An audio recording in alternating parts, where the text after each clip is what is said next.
दिनांक 25 मार्च को विष्णुगढ़ थाना अंतर्गत कुसुम्भा गांव में एक बच्ची का शव बरामद किया गया था, जो कि एक दिन पहले ही 24 मार्च को मंगला जुलूस के दौरान मिसिंग हो गई थी।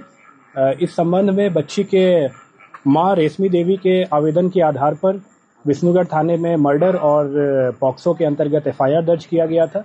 मामला चूंकि काफ़ी गंभीर था और इस केस में करीब करीब किसी प्रकार का कोई आई विटनेस और कोई परिवार की तरफ से भी कोई स्पष्ट बताया नहीं जा रहा था, इसलिए पुलिस के द्वारा सभी पहलुओं पर काम किया गया।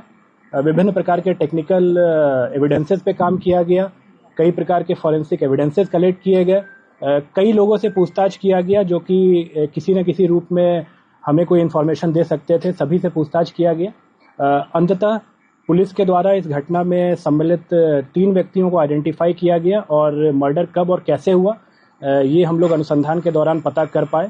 जो 3 व्यक्ति जिनको कि गिरफ्तार किया गया है उसमें एक मृतका की अपनी मां रेशमी देवी है, उसके अलावा गांव की ही एक महिला शांति देवी है जो कि उनको भगतनी भी कहा जाता है और उनके द्वारा मुख्य रूप से तंत्र मंत्र इत्यादि का काम किया जाता है। और तीसरा व्यक्ति इसमें जो शामिल था वो था भीमराम। ये तीनों एक ही गांव के रहने वाले थे, भीमराम। और ये तीनों एक ही गांव के रहने वाले थे और हत्या का जो मुख्य कारण था वो मृतका की मां को विभिन्न प्रकार की पारिवारिक समस्याएं आ रही थी और जिसके सॉल्यूशन के लिए बेसिकली ये इस भगतनी के पास गई थी।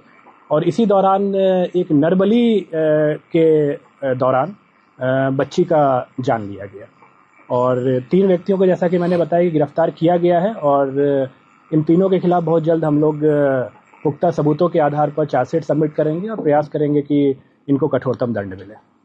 बच्ची का जिसके बारे में बताया जा रहा है 12 वर्ष की बच्ची थी। हाँ जी बिल्कुल। ये अवैध संबंध से जुड़ा जा नहीं, जैसा कि अभी जो कारण बताया गया है मैं बता रहा हूँ, बहुत डिटेल में आपको एसपी हजारीबाग के द्वारा ही बताया जाएगा कि क्या इसमें किस प्रकार से चीजें हुई।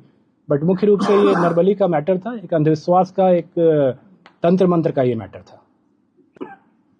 डिटेल में आपको एसपी बताएंगे कि किस प्रकार से इसमें चीजें जो है वो कैसे कैसे घटना को अंजाम दिया गया था, कैसे बच्ची की जान ली गई थी और किस प्रकार से घटना को अनावश्यक रूप से एक अलग रंग देने के लिए खास करके जो भीमराम का मैंने नाम लिया उसके द्वारा इसमें पूर्ण रूप से प्रयास किया गया था। इसके बारे में डिटेल में आपको बताया जाएगा।